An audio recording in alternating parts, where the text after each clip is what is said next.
Mitos atau fakta? Mitos atau fakta? Selamat datang di mitos atau fakta. Silakan komen. Komen. Mitos atau fakta? Kali ini kita akan membawakan sebuah cerita yang tersebar di tengah-tengah masyarakat. Yang mana silahkan Anda semua tebak apakah itu hanya mitos atau fakta yang pernah terjadi. Tentu kita semua tahu bahwa mitos itu adalah cerita yang dipercaya sebagai hasil imajinasi dan kebenarannya tidak dapat dibuktikan. Sedangkan fakta adalah suatu peristiwa atau keadaan yang benar-benar terjadi dan dapat dibuktikan. Fakta dapat diperoleh melalui pengamatan terhadap suatu objek atau peristiwa. Sekarang masuk ke video. Sunan Mahdum, Sayyid Abdurrahman Al-Mahdum. Tentu saja kemungkinan tidak asing di telinga kita terlebih bagi para orang-orang yang pernah mendengarnya. Lalu disebutkan menurut kabar yang beredar bahwa Sayyid Abdurrahman Al-Mahdum, yang lebih dikenal sebagai Sunan Mahdum, adalah seorang ulama sufi keturunan Arab yang datang dari Timur Tengah pada awal abad ke-15 Masehi. Beliau merupakan salah satu ulama yang dipercaya oleh Sultan Muhammad I, Khalifah Utsmani di Istanbul, untuk mengemban misi dakwah Islam ke wilayah Nusantara. Sultan Muhammad I dikenal sebagai penguasa yang dermawan dan memiliki perhatian besar terhadap penyebaran Islam ke berbagai pelosok dunia Islam, termasuk Asia Tenggara. Lalu disebutkan menurut kabar yang beredar bahwa Sayyid Abdurrahman Al-Mahdum berdakwah sambil berdagang di Semenanjung Malaya dan kemudian melanjutkan perjalanan dakwahnya ke wilayah Sumatera, Jawa, dan Madura. Dari laporannya kepada Sultan Muhammad I, diketahui bahwa sebagian masyarakat di Nusantara telah memeluk Islam, namun wilayah utama seperti Jawa masih berada di bawah kekuasaan Majapahit dan Pajajaran yang menganut kepercayaan Hindu-Buddha. Lalu disebutkan menurut kabar yang beredar bahwa sebagai tanggapan, Sultan Muhammad I mengirimkan surat kepada para pembesar dan ulama besar di Afrika Utara dan Timur Tengah untuk mengajak mereka berpartisipasi dalam dakwah Islam di Nusantara. Dari seruan itu, terkumpullah 9 orang ulama pilihan yang dikenal sebagai Wali Songo generasi pertama Wali Songo I, yaitu 1. Maulana Malik Ibrahim, ahli tata negara, menyebarkan Islam di Jawa Timur, wafat di Gresik tahun 1419 Masehi. 2. Maulana Ishak, ahli pengobatan, berdakwah di Belambangan dan Pasai, menikah dengan Dewi Sekardadu. 3. Maulana Ahmad Jumadil Kubra, ulama keliling, wafat dan dimakamkan di Troloyo, Mojokerto. 4. Maulana Ahmad Al-Maghribi, berdakwah di wilayah Tengah Jawa, wafat di Jatinom, Klaten tahun 1465 Masehi. 5. Maulana Malik Israil, ahli pemerintahan, dimakamkan di Gunung Santi, Banten, wafat tahun 1436 Masehi. 6. Maulana Muhammad Ali Akbar, ahli pengobatan, wafat di Gunung Santi, Banten. 7. Maulana Hasanuddin, berdakwah di Banten, wafat dan dimakamkan di samping Masjid Agung Banten, 1462 Masehi. 8. Maulana Aliyuddin, sahabat dakwah Maulana Hasanuddin, wafat 1466 Masehi di Banten. 9. Sayyid Subakir, ulama spiritual ahli ruqyah dan pembersih wilayah Angker, kembali ke Baghdad tahun 1452 Masehi setelah menyelesaikan tugasnya di Jawa. Sayyid Abdurrahman Al-Mahdum sendiri berdakwah dengan gigih di Samudera Pasai, kemudian melanjutkan dakwah ke Pati, Jawa Tengah, hingga wafat dan dimakamkan di Desa Parenggan, Pati. Lalu disebutkan menurut kabar yang beredar bahwa pada suatu malam 10 Muharram, beberapa ulama besar dari kalangan habaib seperti Habib Ahmad Al-Idrus, Habib Idrus Al-Idrus, dan Habib Ahmad Assegaf datang untuk berziarah ke makam Sunan Mahdum. Namun, mereka tidak langsung bisa masuk ke area makam, karena menurut firasat ruhani mereka, sedang berlangsung pertemuan para wali besar dari penjuru Nusantara dan alam gaib di makam tersebut. Ini menunjukkan bahwa makam beliau menjadi tempat berkumpulnya ruh-ruh wali, suatu hal yang tak lazim dan sangat jarang terjadi. Lalu disebutkan menurut kabar yang beredar bahwa setelah mereka diizinkan masuk dan memimpin doa bersama Kiai Daiman, tiba-tiba terdengar suara benda jatuh dari atas. Ketika diperiksa, ternyata itu adalah keranjang berisi nasi lengkap dengan lauk pauk, yang tidak diketahui siapa yang membawanya. Ini diyakini sebagai hidangan karamah dari langit, hadiah dari Allah atau para wali untuk para peziarah yang ikhlas. Bahkan, seorang wanita yang memakan nasi itu saat hamil konon kemudian melahirkan seorang ulama besar dan pejuang Islam sejati.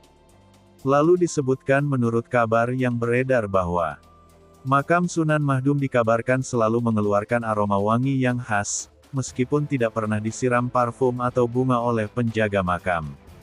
Banyak peziarah mencium bau harum yang menenangkan ketika berada di sekitar makamnya, bahkan saat malam hari dan angin sedang tenang. Ini diyakini sebagai tanda makam kewalian tinggi dan cinta Allah terhadap hambanya. Lalu disebutkan menurut kabar yang beredar bahwa beberapa santri dan ulama melakukan halwat menyepi untuk ibadah dan munajat di sekitar makam beliau. Menariknya, meskipun daerah tersebut cukup sepi dan gelap, para pelaku halwat mengaku tidak pernah diganggu makhluk halus atau rasa takut. Sebaliknya, mereka merasakan ketenangan, cahaya batin, dan mimpi-mimpi spiritual selama menyepi di sana.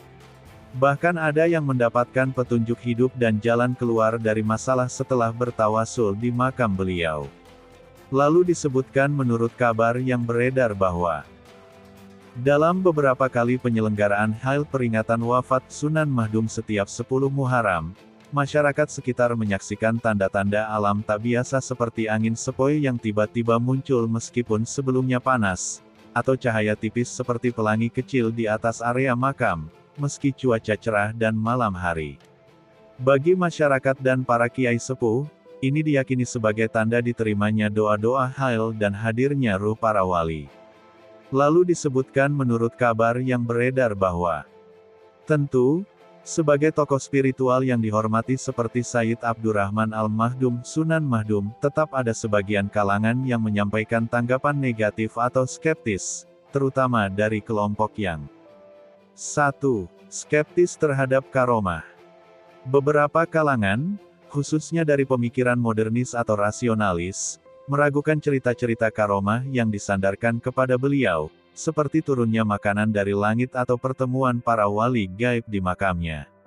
Mereka menganggap itu sebagai mitos lokal atau legenda rakyat yang dilebih-lebihkan oleh para pengikutnya. 2. Menilai ziarah berlebihan. Ada yang menilai bahwa ziarah dan halwat di makam beliau dilakukan secara berlebihan, hingga mendekati praktek bid'ah atau bahkan syirik kecil. Misalnya, ketika ada keyakinan bahwa seseorang bisa mendapatkan berkah atau hajat terkabul hanya dengan duduk di makam, tanpa berdoa langsung kepada Allah. 3. Kurangnya bukti historis. Sebagian sejarawan kritis juga menyoroti minimnya bukti sejarah tertulis yang kuat mengenai hubungan Sayyid Abdurrahman Al-Mahdum dengan Sultan Muhammad I Utsmani, atau keterlibatan beliau dalam pembentukan Wali Songo generasi awal.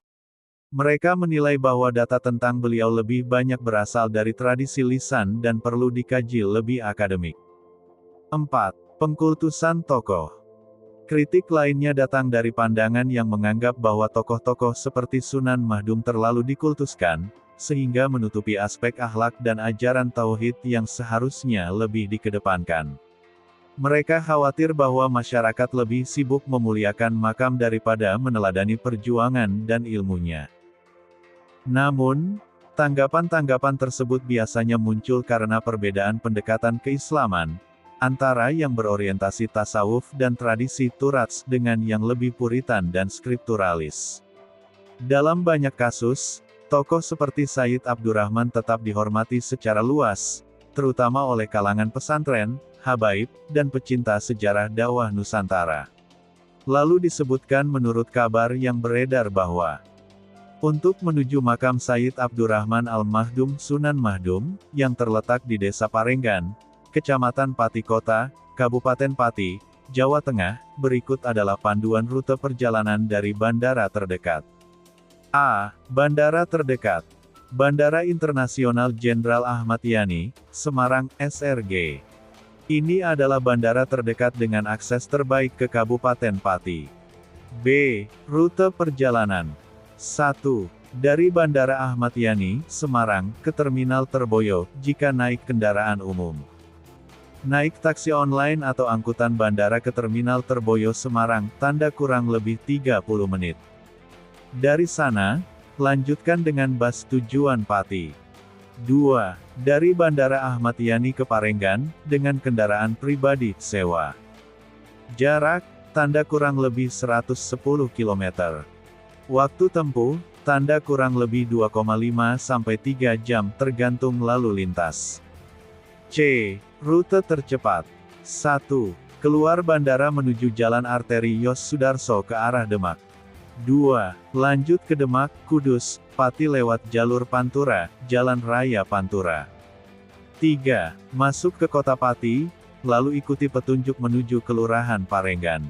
4. Lokasi makam berada di sekitar pemukiman penduduk dan cukup dikenal warga setempat. D. Akses lokal. Setelah sampai di Kota Pati, Anda bisa menggunakan ojek online, becak motor, atau angkutan lokal untuk menuju makam Sunan Mahdum. Tanyakan ke warga sekitar atau pengurus masjid di Parenggan, karena lokasinya cukup terkenal sebagai tempat ziarah. Bagaimana menurut Anda semua? Apakah cerita di atas adalah mitos dan cerita sebelum tidur atau memang fakta? Silahkan tulis di kolom komentar. Note, kami bertanya kepada Anda yang mendengar dan melihat video ini.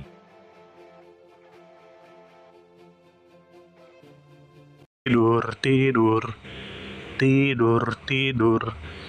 Ayo kita tidur.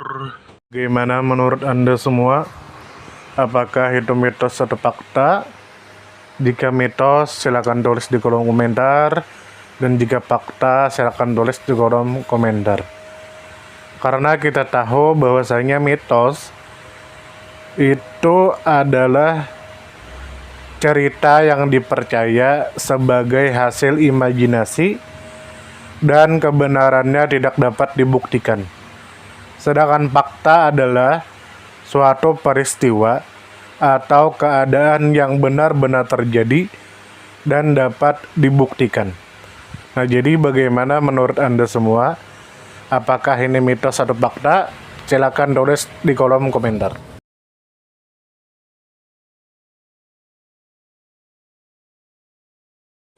Mitos atau fakta? Mitos atau fakta? Selamat datang di mitos atau fakta. Silakan komen. Komen.